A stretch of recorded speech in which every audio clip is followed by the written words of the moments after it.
People, welcome to class. Welcome, queens. I'm so happy to meet you. I'm so happy you get to see this video. If you have any questions, please you can click on the link to join our Telegram group where you can ask your questions for free and you get your questions answered. So I'm going to be starting this class with the tools that we need for pattern drafting. Now, if you're transiting from freehand to pattern drafting, you're going to know that you do not you do everything on paper and then you transfer to your fabric, which is for me a more accurate way, because if you make a mistake, you're able to correct your mistake on the paper, or at most draft a new pattern on the paper so that you don't end up spoiling your client's fabric. The other advantages of pattern drafting are the fact that you get to do a lot more. You can literally finish and put everything together and see how the bust will form, how everything will form before you go ahead to separate it and cut on fabric. So there are many advantages to pattern drafting. You can close your darts so you don't have to physically sew the darts, yet the cloth has a dart on it. That is an advantage of pattern drafting. There are so many more advantages, but I'm just going to go on straight to this class, and hopefully we're going to come back to that point when I'm going to be giving us the definition of terms. So these are the tools that you're going to be needing for pattern drafting. Your paper scissors, this is different from your fabric scissors. Now if you use this to cut through a fabric, you will see that it will not cut, because if you use your fabric scissors to cut paper, that is what will happen to it. So make sure that you have a separate scissors for cutting your paper. Now you need your armhole curve. It's called an armhole curve, but you also use it to draft your sweetheart neckline, anything that needs a curve, your corsets, anything that needs a curve. Many times you would require this. Now we also have a pattern master. Inside this you can see that it has an armhole curve and then it has other curves. It still gives you a straight ruler. It allows you to draw lines that are slant. So this does a lot. So this is something you can get many times, sold for like 1.5, even still up till now. I asked like last week and it was still 1.5. That was as at mid-April.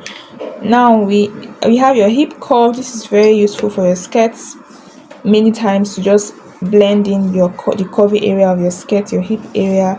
And then there are times you use it for your armhole, for your sleeve as well. Not your armhole, your sleeve area too. It's also used in trousers as well. Of course, you'll be needing your pencil. You don't draft the marker. Many times you draft the markers on tutorials so that you can see it visibly enough while watching, but usually when you're going to draft your pattern, you draft with your pencil so that you don't end up adding to your measurements. You have your sharpener, of course, for your pencil. You have your glue, because sometimes you have to add extra pattern paper to complete the length, and you'll see me do this a lot in this particular course. So you will need your glue to just easily do that without wasting your tape. Then you will need this maybe to close your darts, to put your pattern together. Sometimes especially to close your darts, and there are a lot. Sometimes you want to you've cut out a part of your pattern and you want to put it back. You just use this to put it back. Then of course you need your pattern paper. Now you have them in white and you have them in brown. Many times this goes for 100 naira. You can get them from the bookshop. You can get them from where you sell tailoring materials, but mainly bookshops. This is basically brown paper, and then you can ask for pattern paper, they will give you many times. So you have them in white and you have them in brown, whichever one you need, you prefer, you can use. And of course you need your sewing machine. How can I stress this more? A sewing machine is necessary, and for a beginner, yes, you can use a normal domestic sewing machine, or you can buy an electric sewing machine, or this butterfly tabletop. You can buy an electric sewing machine and then you can regulate the speed. Many times it's advisable that you buy a slower sewing machine, because these other big ones are really fast, even though you can regulate the speed. So if you have the funds and the means, and you can always in fact start from the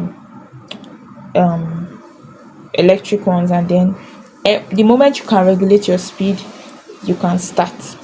Of course you need your tape measure. You need a ruler, but this always works as a ruler as well because of the straight point.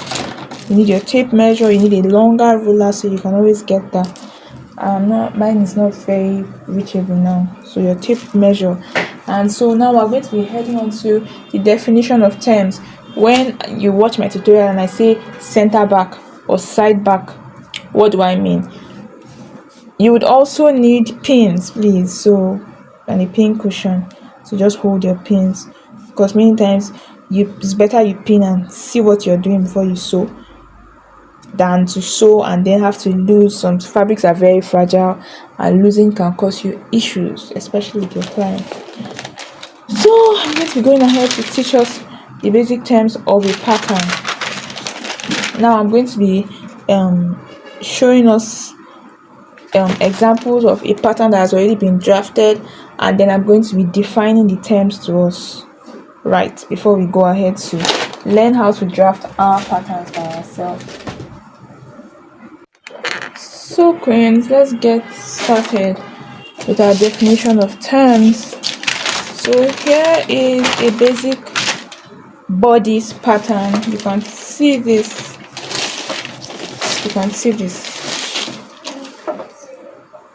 So you have a basic bodice pattern. I'm going to scan this so that it can feature properly in our video. And you can see that, okay, now this pattern is, of course,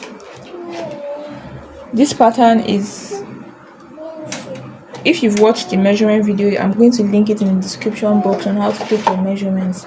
There are two types of basic bodies. There's the half scale basic bodies and there's the full scale basic bodies.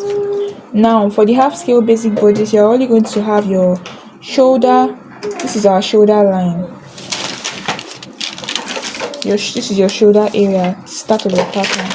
Your shoulder to your waist. Now if you're doing freehand, that's what they call half length. So your shoulder to your half length is your half scale bodies, and then your full scale bodies, so your shoulder to your hip line. You can see this here. Now the difference between the both of them is, for instance, you want to make an outfit, a blazer, a shirt, a top, just this free office tops, or even a free blouse. In fact, maybe an Igbo woman's blouse. Many times those blouses that don't have peplum, just those straight ones, they are full scale bodies drafted and then altered to whatever it's supposed to be. Basic bodies is the foundation of every pattern. Every pattern starts with a basic bodies. Now a half scale bodies is a pattern that ends at the waistline. Many times the person will add a peplum to it, or it will be the upper part of a dress, so they will add a skirt pattern to it. Now I'm also going to show us a skirt pattern, a basic skirt pattern, because that's the foundation of every skirt. Flare skirts, everything starts from a basic pattern. So the aim of this course is for you to understand the basics. Of course, if you've been sewing before now, probably a freehander, you will understand what I'm saying. But if you're just starting, I hope that you pay attention to this particular part. Everything starts on a basic bodies. So this first line that we can see here, I did not highlight this. Let me highlight this for us. This is our shoulder line. If you've watched, you'll see where we took the pattern from one end of the shoulder to the other end of the shoulder.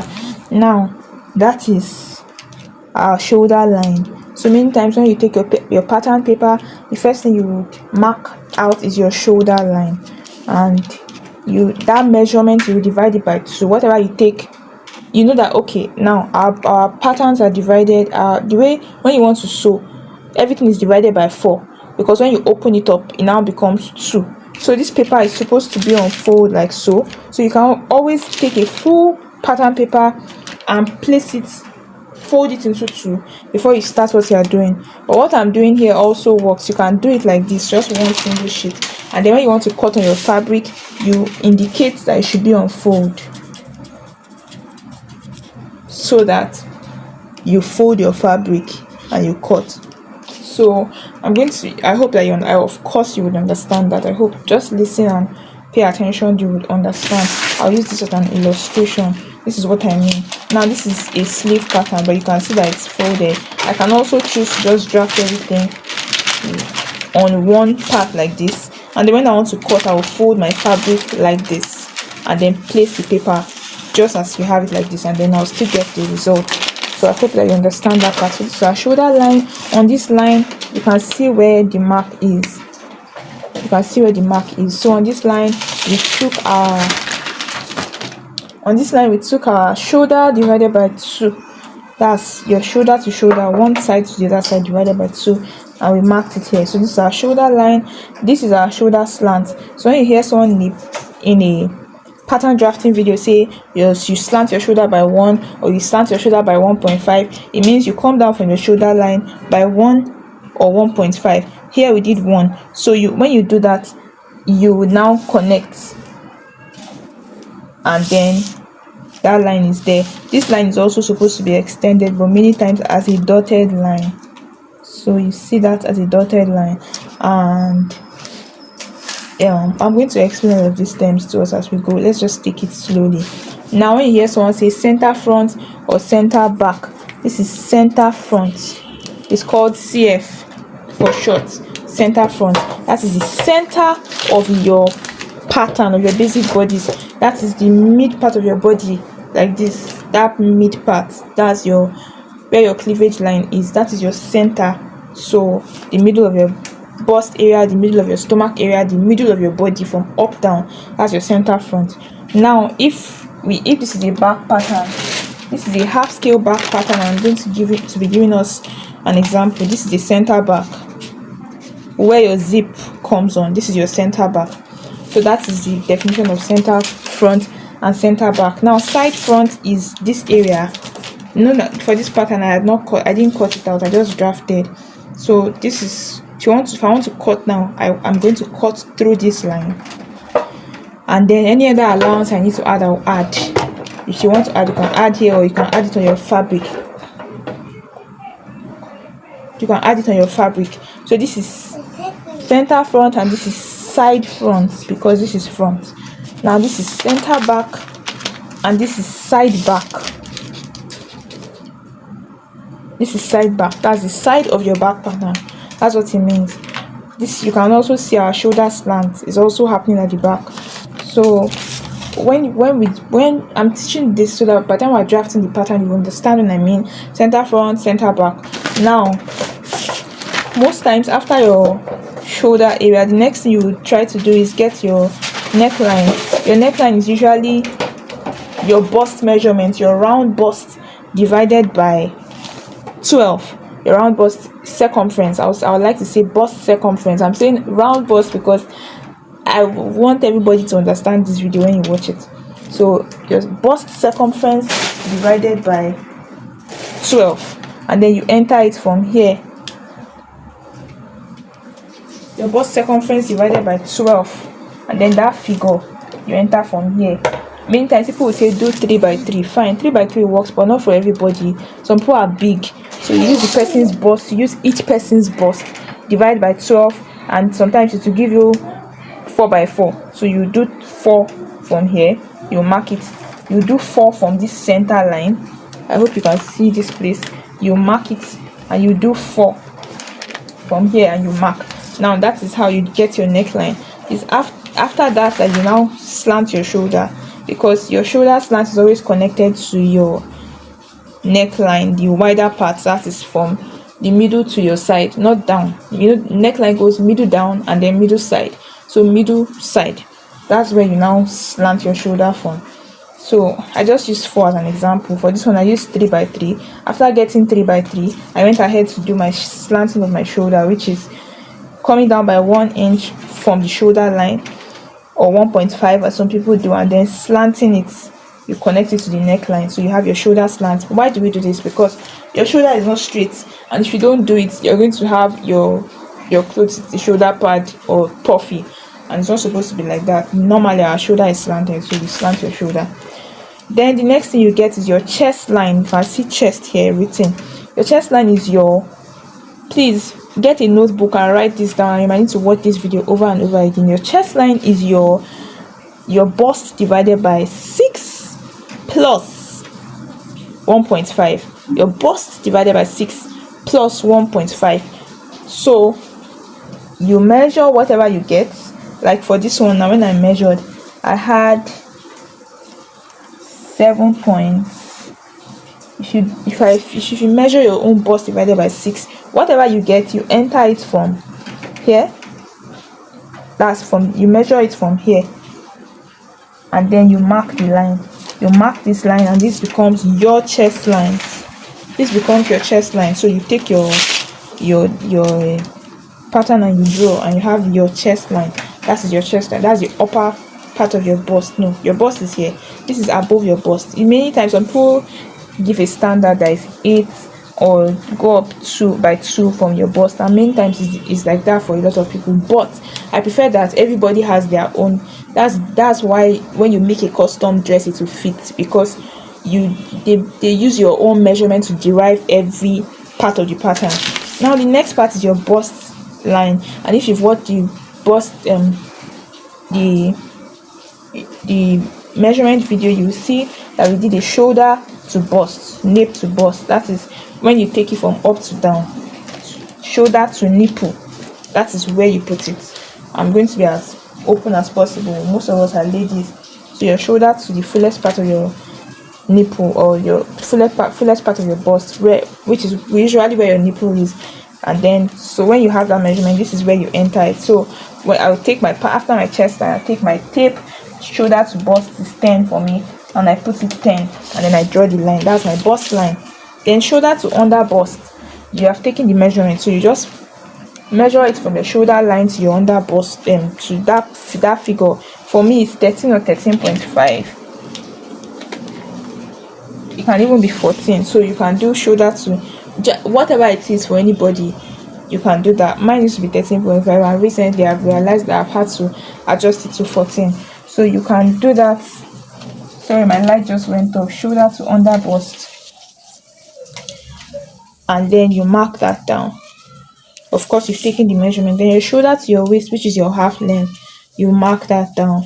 Now in the measurement video, I showed us that your shoulder to your waist for the front is not the same as your shoulder to your waist for the back. You know that this is called the half length, right? If you're a freehander, shoulder to waist for the front is not the same as the back, because you have your bust in front, and at the back there's no bust. So when you tie a rope and you take the both of them, you see that there's always a difference of 1, 2 for some people, up to 5, 6 for some people. So you measure that and you take that down. That's your shoulder to your waist. Now if you are doing your half scale bodies, your measurement stops here. So you can see I'm showing us now. This is the half scale bodies, half scale basic bodies. The measurement stops here. You just stop it here. It will be half like this, and then you can add your peplum, your skirt to make it a gown, or the flare to make it a flare gown. But since this is hip, you are seeing this, so you're going to now go and measure again from your shoulder to your hip, because you measured it in the measurement video, and then you enter it here depending on what you're making. Your shoulder to your hip, and then you would have that there, so you enter it. So after doing our vertical measurements, we're going to be doing our horizontal measurements. That is from side to side. So I'm going to show you what each measurement means on the pattern, right? So you have your chest line, and then on your chest line, usually you measure your bust divided by 4, and you enter your bust circumference. Now a circumference means round, means the entire measurement of round that thing. So my bust circumference means the entire measurement around my bust area. My waist circumference means the entire measurement around my waist area. And of course, we're measuring in inches. So on your chest line, you usually measure your bust divided by 4, and then you can add. Then if you're going to add any ease to your sleeves, you can also add it at this point. Some people add 0.5 inch ease, so that the armhole area is free when you want to swing your hands. At least you don't have your armhole tearing, even though if you draft your pattern well, many times you will not have those issues. But ease is always important to add. Then your bust circumference is your bust divided by 4, and you know that we usually enter that in. So you, if you've made a dress before, even if it's by freehand, you enter that in. Then we have your under bust circumference. A lot of people don't take this, but please, it is very necessary, especially when you're going to be doing bustiers and corsets. Your under bust circumference is very, very important. So you take round your under bust where your, usually where your bra ends. Some people say the underwire of your bra, but yes, the underwire of your bra, and then eventually that place where the band of your bra is, that is where your under bust is. So you take round, you take from shoulder to under bust, that is from up down vertically, and then you take round the under bust, and you should always have that in your measurements, because on your pattern you see we have a place for it. So you would enter that here, especially when you need to do something that has to do with corsets. Now your waist circumference, which is your half length, this is very important. So your waist circumference, you measure round and then you divide by 4 and you impute here. Now because this is a full scale body, so you know that this is not a half scale. I told you that if you are doing a half scale, then you stop at your waist, so everything stops here. Everything stops here. Your darts, everything, you just you close it when you're sewing. You can eliminate and you can sew physically. So I'm going to be teaching you some of that. But since this is a full scale bodice, you would have your hip, and many times you would have your hip measurement divided by 4. So you take your hip measurement divided by 4 and you add here.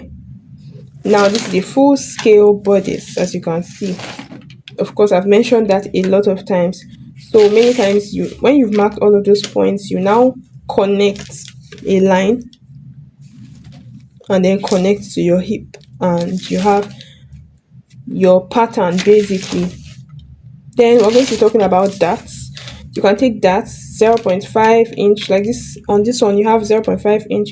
Many times you measure your nipple to nipple for your dart point, your nipple to nipple, and then you take it on your bust line, and then you draw a line from your bust line through to your waistline. If it's a half scale bodice, the half scale bodice, your bust line to your hip line, for instance, my nipple to nipple is 7 divided by 2 is 3.5. so this is 3.5.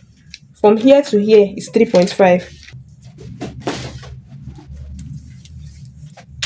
From here to here is 3.5. So you also measure 3.5 and mark. You measure and mark, and then you draw a straight line down. Now if you're taking your dart on a half scale bodice, you from that line, the 3.5 line, you come in by half of an inch and by half of an inch, and then you have your darts. Now your darts give shaping to your bodice. Most dresses need a dart, apart from bubbles. All those free dresses do not need darts. Bubbles, circle dress, all those flare dresses that you see that do not have any form on the person's body, many times do not need that. But any dress that has to fit on your body needs that, else it will be shapeless. That literally gives shape and form and fit to your body, because our bodies are not straight. So it's when you take your darts that you end up removing the excess fabric, so you don't have excesses on every side of your clothes. Your clothes fit perfectly.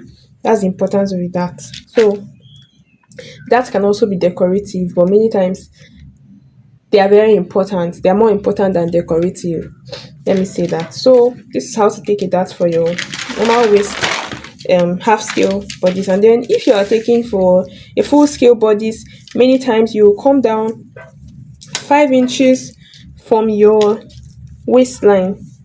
You mark that down, and then that your 3.5 inch line stops there for a full scale bodice. So you stop it there, and then you connect everything to the waistline. You can see what we have here. So I'm going to be showing us all of that. This is just an introductory video for this particular course, so that you just have a grasp of what this is. Basically, center, front, and then for the back, center, back, side, front, side, back. Now I think we should be done for this pattern for what we need to do. This is your armhole. So when I say armhole curve, this is your armhole curve, and I've spoken to us about how to derive that, right? So please do well to watch this video over and over again as many times as you need to understand these points that I have explained here. It's also the same thing for skirts. Let me show us a skirt pattern briefly.